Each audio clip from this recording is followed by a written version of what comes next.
So guys, कल हमने discuss किया था बजट में कि ITC related changes, input tax credit की ड्यू डेट, सीएनके या रेक्टिफिकेशन जीएसटीआर 1 या 3बी की ड्यू डेट को एक्सटेंड किया है, जिसे अभी नोटिफाई करना बाकी है। जब नोटिफिकेशन आएगी तो वो चेंजेस इफेक्टिव हो जाएंगे। तो गाइस, एक आईटीसी में कुछ और एडिशनल चेंजेस करने वाले हैं, बिकॉज अभी तक आपको जो आईटीसी क्लेम करना है किसके बेसिस पे करना है, जीएसटीआर 2बी के बेसिस पर। बट गाइस, अभी आपको एक ऑटो जनरेटेड एक और स्टेटमेंट मिलेगी जिसमें आपको बताया जाएगा कि कितना एलिजिबल है, कितना इनएलिजिबल है। मतलब उस स्टेटमेंट में आपको यह पता लगेगा कितना अवेल करना है और कितना रिस्ट्रिक्टेड आईटीसी है। क्योंकि आपको पता होगा कि कंडीशन आईटीसी क्लेम करने को एक ये भी है कि सप्लायर ने टैक्स पे कर दिया हो। अगर सप्लायर टैक्स पे नहीं करेगा तो बायर उसका क्रेडिट नहीं ले पाएगा। तो यह कंडीशन एक आपको चेक करनी पड़ेगी, एडिशनल स्टेटमेंट मिलेगी, because it is proposed that tax payer would avail self assessed eligible ITC only. अगर आपने कोई आईटीसी अवेल कर लिया जिसके ऊपर टैक्स सप्लायर ने पे नहीं किया तो आपको उसे रिवर्स करना पड़ेगा अलोंग विद इंटरेस्ट। बट जब सप्लायर टैक्स की पेमेंट कर देगा तो आप इस आईटीसी को फिर से रीअवेल कर सकते हो। ये एक कंडीशन ऑलरेडी है, बट आपको एक एडिशनल स्टेटमेंट मिलेगी। तो एडिशनल रिस्ट्रिक्शंस आने वाली है based on newly registered tax payer, या अगर सप्लायर्स डिफॉल्टर्स हैं, या उन्होंने डिफॉल्ट किया on payment of self assessed tax, या उन्होंने अवेल किया एक्सेस आईटीसी, या यूटिलाइज किया एक्सेस आईटीसी, या एनी अदर कंडीशन प्रिस्क्राइब्ड। ये एक आपको एडिशनल रिस्ट्रिक्शन मिलने लग जाएगी। इसका इंपैक्ट एनालाइज किया जाएगा जब हमारे सामने एक्चुअल इंफॉर्मेशन उतर के आ जाएगी। Coming to the GSTR 1 point, for example अगर आपको जैन 2022 की जीएसटीआर 1 फाइल करनी है तो उससे पहले आपको इंश्योर करना है कि दिसंबर 21 की आपकी जीएसटीआर 1 फाइल हो जाए।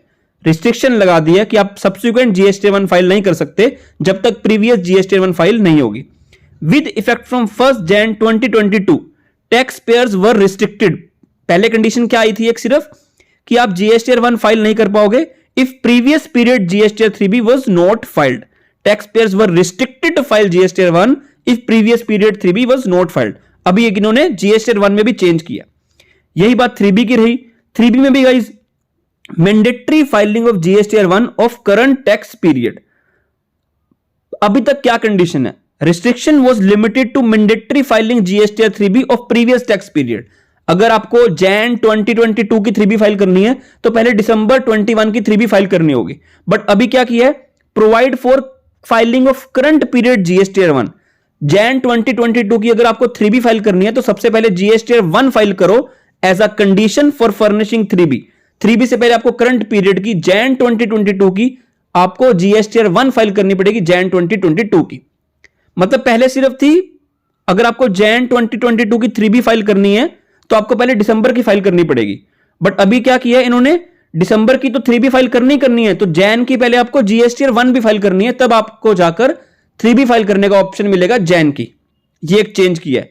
अब बात करते हैं रिगार्डिंग इंटरेस्ट। ये एक इंपॉर्टेंट चेंज है गाइस, समझना पहले। फॉर एग्जांपल 1 लाख का आईटीसी आपने अपने ई क्रेडिट लेजर में अवेल कर लिया। अवेल कैसे करते हैं, आप 3बी फाइल करते हो, 3बी में ये 1 लाख आईटीसी लिखते हो, 3बी फाइल कर देते हो और ये आपके इलेक्ट्रॉनिक क्रेडिट लेजर में चला जाता है। इसे बोलते हैं अवेल। नेक्स्ट मंथ में आप क्या करते हो, इस क्रेडिट को यूज कर लेते हो अपनी लायबिलिटीज को पे करने के लिए। इसका मतलब होता है ITC availed and utilized. Next month जो आपने इसे यूज किया उसे बोलते हैं यूटिलाइज्ड, कि आपने क्लेम भी कर लिया, यूज भी कर लिया। तो इन्होंने एक चेंज किया कि अगर आपने कोई आईटीसी अवेल कर लिया और उसे यूज भी कर लिया, अगर वो आपने गलती से किया और आपने यूज भी कर लिया है तो आपको उसके ऊपर इंटरेस्ट पे करना पड़ेगा, अवेल्ड एंड यूटिलाइज्ड। बट अगर सपोज करो आपने कोई आईटीसी गलती से अवेल कर लिया है 1 लाख का या कोई भी अमाउंट, बट आपने अभी तक उसे यूज नहीं किया, तो उस केस में आपको कोई इंटरेस्ट पे करने की जरूरत नहीं पड़ेगी, ऐसा बोल दिया गया है। पढ़ते हैं इसे। Levy of interest on input tax credit wrongly availed and, इसका बहुत इंपॉर्टेंस है गाइस, एंड की यूटिलाइज्ड। मतलब अवेल भी कर लिया एंड यूज भी कर लिया। अगर इसमें और लिखा होता तो इंपैक्ट अलग होता है, यहां पे एंड लिखा हुआ है। दोनों चीजें होनी चाहिए। इन दोनों में से अगर एक चीज हो रही है कि अवेल किया है, यूज नहीं किया, तो इंटरेस्ट नहीं पड़ेगा। ये एक रेट्रोस्पेक्टिव अमेंडमेंट किया है विद इफेक्ट फ्रॉम 1 जुलाई 17, जब जीएसटी आया था। Propose provision provides that interest आपको पे तभी करना पड़ेगा जब आपने गलती से अवेल कर लिया एंड उसे यूज भी कर लिया। मतलब अगर आपने सिर्फ गलती से अवेल किया, यूज नहीं किया, तो आपको कोई इंटरेस्ट पे नहीं करना।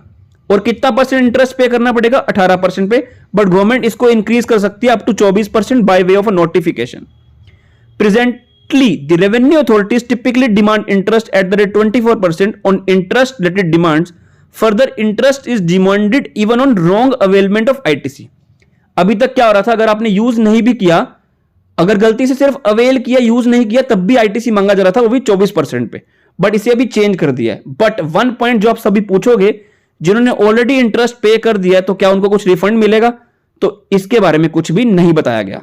Now coming to GSTR 9 filing with the help of ClearTax software, because it's a very lengthy and time consuming process, takes lot of reports and reconciliations. तो इसमें कंप्लायंस का बर्डन काफी आ जाता है और उस कंप्लायंस को अच्छे से फुलफिल करना है, सारी रिपोर्ट्स को टाइमली और वन क्लिक पे डाउनलोड करना है। उसके लिए गाइस आपको ये ClearTax का सॉफ्टवेयर काफी हेल्प करेगा। प्लीज वीडियो को एंड तक देखना और समझना आपको सारी रिपोर्ट्स कैसे एक ही क्लिक में मिल जाती हैं for different months. Combined amendments कुछ की हैं वो भी मिल जाएंगी, रिकंसिलिएशन कुछ करनी है 2A के साथ या 2B के साथ या 8A के साथ, वो भी आपको मिलेंगी, बस उसको आपको समझना है।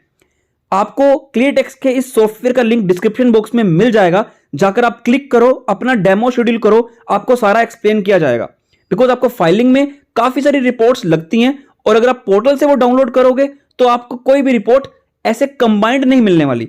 आपको मैं एक पॉइंट बताता हूं, अगर आप GSTR 1 को कंबाइंड डाउनलोड करते हो अपने पोर्टल से, GSTR 1 कहां से कंबाइंड मिलेगी, अगर आप एनुअल रिटर्न के टैब में जाओगे, वहां पे क्लिक करोगे, फाइनेंशियल ईयर 2021 सिलेक्ट करोगे, सर्च पे क्लिक करोगे और फाइलिंग प्रिपेयर ऑनलाइन पे क्लिक करोगे, तो वहां पे आपको 4 टैब मिल रही हैं।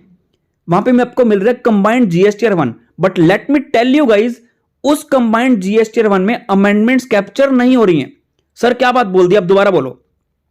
सपोज करो किसी मंथ में आपने अमेंडमेंट की है, वो अमेंडमेंट आपकी उस मंथ की 1 में आएगी, उस बेसिस पे जो आपने टैक्स पे किया वो भी 3B में आएगा, बट जब आप कंबाइंड 1 को डाउनलोड करोगे वो अमेंडमेंट उस कंबाइंड 1 में नहीं आ रही है।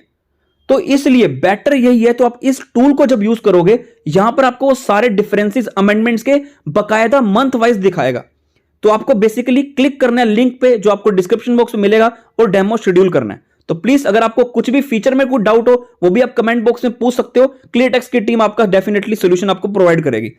तो आपको क्या करना है, उस लिंक पे क्लिक करना है, यहां पे आपको GST सॉफ्टवेयर में जाना है, फिर आपके सामने यहां पे काफी सारी रिपोर्ट्स आ रही हैं। तो सपोज करो आप रिपोर्ट्स में क्लिक करते हो, क्लिक करने के बाद यहां पे आपको देखो 3B versus 1 versus 2B multi month 2A report, या जो 1 फाइल हुई है वो आप डाउनलोड कर सकते हो सारी एक ही क्लिक में। GSTN 9 की रिपोर्ट्स, तो सपोज करो हमने डैशबोर्ड GSTN पोर्टल से रिपोर्ट्स को डाउनलोड करना है, तो आप किसी पे भी क्लिक करना, तो यहां पे आपके सामने उसके क्लाइंट की इंफॉर्मेशन दिखाएगी कि आप अपना क्लाइंट सिलेक्ट करो जिसकी इंफॉर्मेशन आपको GSTN पोर्टल से डाउनलोड करनी है। तो मैंने क्लाइंट सिलेक्ट किया, फेच इनिशिएटेड, तो आपको यहां पे आएगा कि आपने कब डाटा डाउनलोड स्टार्ट किया। गो टू डैशबोर्ड, फिर आपके सामने ऐसे फेच इन प्रोग्रेस दिखाएगा। अब बात करते हैं रिगार्डिंग फाइलिंग की, 9 और 9C कैसे फाइल करनी है। नीचे आपको ऑप्शन आ रहा है फाइलिंग का, 9 और 9C। सर हम पोर्टल से भी तो फाइल कर सकते हैं। देखो गाइस, पोर्टल पे जब आप फाइल करोगे ना, तो वहां पे जो एक चीज मैंने नोट की है, आप जब भी कोई डाटा को फिगर्स को लिखते हो तो एक पॉइंट आता है सेव इन प्रोग्रेस। तो जैसे जैसे आप उसको रिफ्रेश करते रहोगे तो तब भी वो सेव इन प्रोग्रेस ही आता है, आपको वेट करनी पड़ती है, टाइम कंज्यूम होता है।